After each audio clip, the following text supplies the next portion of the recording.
23 June 1757, একটা দিন যা ইতিহাসের পাতায় চিরস্মরণীয় হয়ে আছে। কল্পনা করুন, 50,000 সৈন্যের বিপক্ষে যুদ্ধে নামলো মাত্র 3,000 সৈন্য।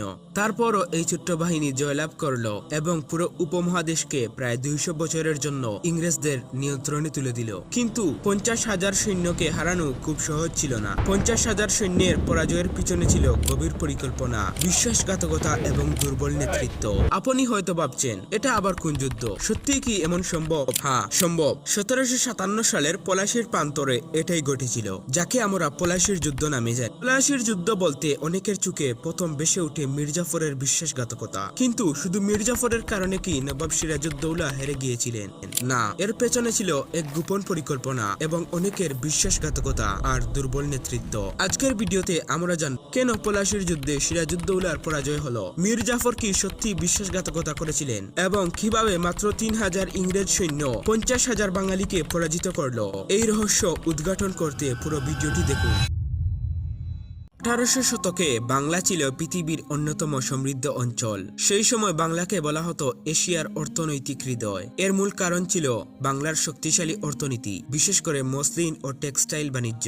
বাংলার এই সমৃদ্ধি শুধু উপমহাদেশেই নয়, ইউরোপ পর্যন্ত আলোড়ন তুলেছিল। আর সেখান থেকেই শুরু হয় ইউরোপীয় শক্তিগুলোর আগমন এবং শেষ পর্যন্ত ইংরেজদের দখলের গল্প।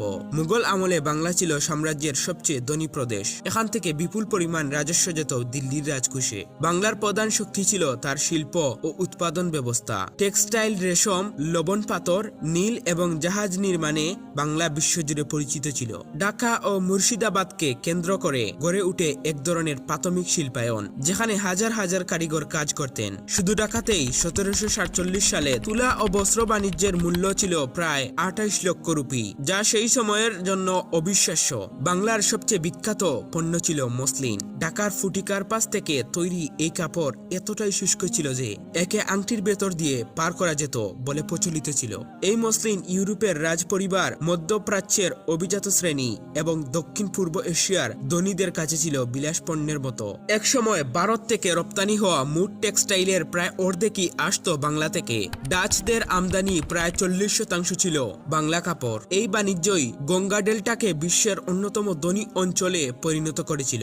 বাংলার এই ঐশ্বর্য ইউরোপীয় শক্তিদের নজর এড়ায়নি। 1600 শতকে প্রথম আসে পর্তুগিজরা। এরপর ধাপে ধাপে বাংলায় আসে ডাচ, ইংরেজ, ফরাসি এবং ওয়েস্ট ইন্ডিয়া কোম্পানি। ডাচরা ঢাকায়, ফরাসিরা চন্দননগরে, ডাচরা চিনসুরায় এবং ইংরেজরা হুগলি ও পরে কলকাতায় নিজেদের বাণিজ্য কেন্দ্র গড়ে তোলে। তাদের লক্ষ্য একটাই, বাংলার মসলিন, রেশম ও অন্যান্য মূল্যবান পণ্য সস্তায় কিনে ইউরোপে বিক্রি করা। 1717 সালে মুর্শিদ কুলি খান বাংলার প্রথম নবাব হিসেবে কার্যত স্বায়ত্তশাসন প্রতিষ্ঠা করেন। রাজধানী হয় মুর্শিদাবাদ। তারপর আলীবর্দী খান মারাঠা আক্রমণের বিরুদ্ধে বাংলা রক্ষা করেন, কিন্তু তার উত্তরসূরি সিরাজউদ্দৌলার সময়েই পরিস্থিতি বদলে যায়। বাংলা, বিহার ও উড়িষ্যা মিলিয়ে এই রাজ্য ছিল কৌশলগতভাবে অত্যন্ত গুরুত্বপূর্ণ, কারণ এখান থেকেই নিয়ন্ত্রণ হতো বঙ্গোপসাগরের বাণিজ্য। ইংরেজদের জন্য বাংলা ছিল স্বপ্নের জায়গা। বাংলা থেকে আসতো ইংল্যান্ডের আমদানি হওয়া পণ্যের প্রায় 60%। এছাড়া বাংলার কর ব্যবস্থা ও রাজস্ব ছিল বিপুল। ইংরেজ ইস্ট ইন্ডিয়া কোম্পানি ধীরে ধীরে বাণিজ্যের পাশাপাশি সামরিক শক্তি বাড়াতে থাকে। কলকাতায় দুর্গ নির্মাণ করে তারা নিজেদের অবস্থান শক্ত করে। 1756 সালের 9 এপ্রিল নবাব আলীবর্দী খানের মৃত্যুর পর তার দৌহিত্র সিরাজউদ্দৌলা বাংলা, বিহার ও উড়িষ্যার নবাব হিসেবে ক্ষমতায় আসেন। বয়স তখন মাত্র 23, কিন্তু বয়স কম হলেও তিনি দুর্বল নবাব ছিলেন না। আলীবর্দী খান জীবদ্দশায় বুঝেছিলেন সিরাজের মধ্যে নেতৃত্ব ও সামরিক দক্ষতা আছে। পাটনার বিদ্রোহ দমন সহ একাধিক অভিযানে তিনি সাহস ও সিদ্ধান্ত নেওয়ার ক্ষমতার পরিচয় দেন। এই কারণেই আলীবর্দী খান নিজের ইচ্ছাতেই সিরাজকে উত্তরাধিকারী করে যান। ক্ষমতায় বসেই সিরাজউদ্দৌলার চোখ পড়ে ইউরোপীয়দের দিকে, বিশেষ করে ইংরেজ ইস্ট ইন্ডিয়া কোম্পানির ওপর। ইংরেজরা নবাবের অনুমতি ছাড়াই কলকাতার ফোর্ট উইলিয়াম মজবুত করছিল। বাণিজ্যের জন্য পাওয়া ছাড়পত্র ব্যবহার করে তারা কর না দিয়ে ব্যবসা করছিল, যার ফলে নবাবের রাজস্বে বড় ক্ষতি হচ্ছিল। এছাড়া নবাবের বিরোধী কয়েকজন কর্মকর্তাকেও ইংরেজরা আশ্রয় দিচ্ছিল। এই তিনটি বিষয় সিরাজউদ্দৌলার কাছে স্পষ্ট বার্তা দেয়, ইংরেজরা আর শুধু ব্যবসায়ী নেই, তারা রাজনৈতিক শক্তি হতে চাইছে। এই পরিস্থিতিতে সিরাজউদ্দৌলা সিদ্ধান্ত নেন এখনই কঠোর ব্যবস্থা না নিলে ভবিষ্যতে পরিস্থিতি নিয়ন্ত্রণের বাইরে চলে যাবে। তাই তিনি কলকাতার দিকে অগ্রসর হন। 1756 সালের জুন মাসে নবাবের বাহিনী কলকাতা আক্রমণ করে এবং অল্প সময়ের মধ্যেই ফোর্ট উইলিয়াম দখল করে নেয়। 20 জুন 1756 সালে ইংরেজরা দুর্গ সমর্পণ করতে বাধ্য হয়। এর ফলে কলকাতা আবার নবাবী শাসনের অধীনে ফিরে আসে। ফোর্ট দখলের সেই রাতেই ঘটে আলোচিত ব্ল্যাক হোল ঘটনা। কিছু ব্রিটিশ বন্দীকে একটি ছোট বাতাস চলাচলহীন কক্ষে আটকে রাখা হয়। ব্রিটিশ সূত্রপাত অনুযায়ী 146 জন বন্দীর মধ্যে 123 জন সেই রাতেই মারা যায় বলে দাবি করা হয়। পরে সিরাজউদ্দৌলা বন্দীদের মুক্তি দেন। এই ঘটনা সরাসরি নবাবের আদেশে হয়েছিল কি না তা নিয়ে ইতিহাসবিদদের মধ্যে মতভেদ রয়েছে, কিন্তু ইংরেজরা এই ঘটনাকে হাতিয়ার বানিয়ে সিরাজকে নিষ্ঠুর শাসক হিসেবে তুলে ধরতে শুরু করে। সিরাজউদ্দৌলা ইংরেজদের জন্য সমস্যার কারণ ছিলেন একটাই,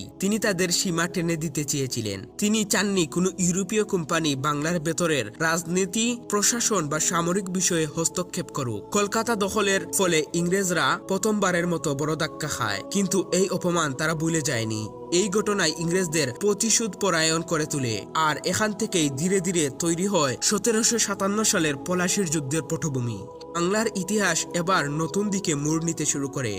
ইস্ট ইন্ডিয়া কোম্পানি শুরুতে ভারতে এসেছিল ব্যবসা করতে, কিন্তু সময়ের সঙ্গে সঙ্গে তাদের লক্ষ্য বদলাতে থাকে। শুধু বাণিজ্য নয়, তারা বাংলার ধনী অঞ্চলগুলোর উপর সরাসরি নিয়ন্ত্রণ চেয়েছিল।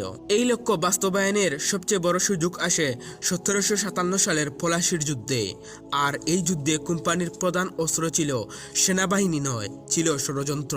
পলাশীর যুদ্ধের আগ পর্যন্ত ইস্ট ইন্ডিয়া কোম্পানি ছিল নামমাত্র একটি বাণিজ্যিক প্রতিষ্ঠান, কিন্তু তারা বুঝে যায় বাংলার উর্বর ভূমি, বিপুল রাজস্ব এবং আন্তর্জাতিক বাণিজ্য নিয়ন্ত্রণ করতে পারলে তাদের শুধু ধনী নয়, শক্তিশালী হয়ে উঠবে। বাংলা দখলের মাধ্যমে তারা একদিকে নিজেদের বাণিজ্যিক স্বার্থ রক্ষা করতে পারবে, অন্যদিকে ফরাসি প্রতিবন্ধীদের পুরোপুরি হটিয়ে ভারতীয় উপমহাদেশে আধিপত্য প্রতিষ্ঠা করতে পারবে। এই পরিকল্পনা বাস্তবায়নের দায়িত্ব পড়ে রবার্ট ক্লাইভের উপর। রবার্ট ক্লাইভ বুঝতে পেরেছিলেন সিরাজউদ্দৌলাকে সরাসরি যুদ্ধে হারানো কঠিন, তাই তিনি যুদ্ধের আগে যুদ্ধ জেতার পথ বেছে নেন। তিনি নবাবের সেনাপতি মীর জাফরের সঙ্গে যোগাযোগ স্থাপন করেন। মীর জাফরকে নবাবের পদ এবং বিপুল অর্থের লোভ দেখানো হয়। এই লোভেই মীর জাফর কোম্পানির সঙ্গে হাত মিলিয়ে ফেলেন। ফলে যুদ্ধের দিন নবাবের বিশাল সেনাবাহিনী থাকা সত্ত্বেও তা কার্যত নিষ্ক্রিয় হয়ে পড়ে। আসলে ষড়যন্ত্র শুধু মীর জাফরের মধ্যে সীমাবদ্ধ ছিল না, সিরাজউদ্দৌলার দরবারে তখন অসন্তোষ বাড়ছিল। বিশেষ করে জগৎ শেঠের মতো প্রভাবশালী বণিক এবং কয়েকজন উচ্চপদস্থ কর্মকর্তা নবাবের কড়া শাসনে আতঙ্কিত ছিলেন। মীর জাফরের পাশাপাশি রায় দুর্লভ, রায় লতিফ খান এবং উমিচুন্দের মতো ব্যক্তিরাও এই ষড়যন্ত্রে জড়িয়ে পড়ে। এই অভ্যন্তরীণ বিশ্বাসঘাতকতাই নবাবের শক্তিকে ভিতর থেকে ভেঙে দেয়। 1757 সালের জুন মাসে ক্লাইভ ও মীর জাফরের মধ্যে একটি গোপন চুক্তি স্বাক্ষর হয়। এই চুক্তি অনুযায়ী পলাশীর যুদ্ধে মীর জাফরের বাহিনী নিষ্ক্রিয় থাকবে। এর বিনিময়ে তাকে বাংলার নবাব বানানো হবে এবং কোম্পানিকে বিপুল অর্থ দেওয়া হবে। জগৎ শেঠের এই পরিকল্পনায় অর্থায়ন করে এবং গুপ্তচর বৃত্তির মাধ্যমে সাহায্য করে। এমনকি উমিচুন্দকে ঠকানোর জন্য ক্লাইভ দুটি চুক্তি তৈরি করেন, একটি আসল আর আরেকটি ভুয়া।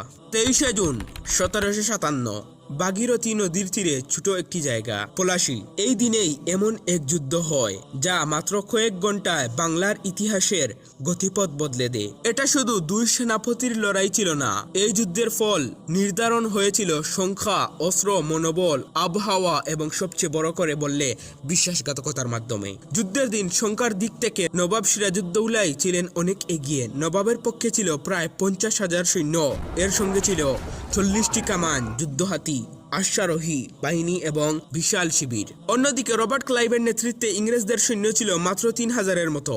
এর মধ্যে ইউরোপীয় সেনা ও ভারতীয় সিপাহী মিলিয়ে একটি ছোট কিন্তু প্রশিক্ষিত বাহিনী। সংখ্যায় কম হলেও ব্রিটিশদের অস্ত্র ছিল আধুনিক। তারা ভালো মানের মাস্কেট, কামান এবং সুশৃঙ্খল যুদ্ধ কৌশলে অভ্যস্ত ছিল। আর সবচেয়ে বড় পার্থক্য ছিল মনোবলে। ইংরেজ বাহিনী জানত তারা কি করতে এসেছে। তারা সংগঠিত, প্রস্তুত এবং আত্মবিশ্বাসী ছিল। যুদ্ধ শুরু হয় সকাল থেকে। কিছু সময় পর হঠাৎ ভারী বৃষ্টি নেমে আসে। এই বৃষ্টি যুদ্ধের গতিপথ বদলে দেয়। নবাবের সেনারা তাদের বারুদ ডাকার কোনো ব্যবস্থা করেনি, ফলে তাদের কামান এবং বন্দুকের বারুদ ভিজে যায়। অন্যদিকে ইংরেজরা আগে থেকেই বারুদ ত্রিপল দিয়ে ডেকে রেখেছিল। বৃষ্টি থামার পর তারা আবার কামান দাগাতে শুরু করে। এই মুহূর্তে নবাবের বাহিনী বড় ধাক্কা খায়। এই সময় সবচেয়ে গুরুত্বপূর্ণ ভূমিকা নেওয়ার কথা ছিল নবাবের প্রধান সেনাপতি মীর জাফরের। তার অধীনে ছিল প্রায় 15 থেকে 20,000 সৈন্য, কিন্তু তিনি একটিও কার্যকর আক্রমণ করেননি, কারণ যুদ্ধের আগেই তিনি ইংরেজদের সঙ্গে গোপন চুক্তি করেছিলেন। তার সৈন্যরা যুদ্ধক্ষেত্রে দাঁড়িয়ে থাকলেও কার্যত নিষ্ক্রিয় ছিল।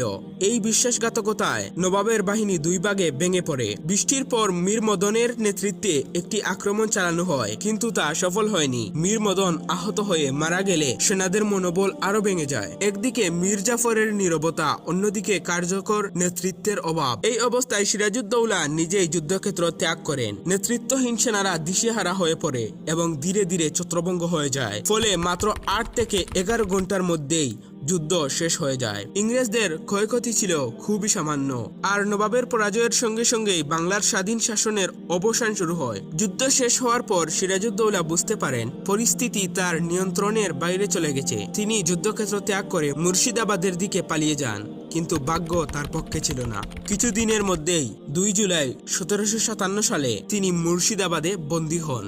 এরপর মীর জাফরের পুত্র মিরানের নির্দেশে সিরাজউদ্দৌলাকে নির্মমভাবে হত্যা করা হয়। এই মৃত্যুর মধ্য দিয়ে বাংলার শেষ স্বাধীন নবাবের অধ্যায় শেষ।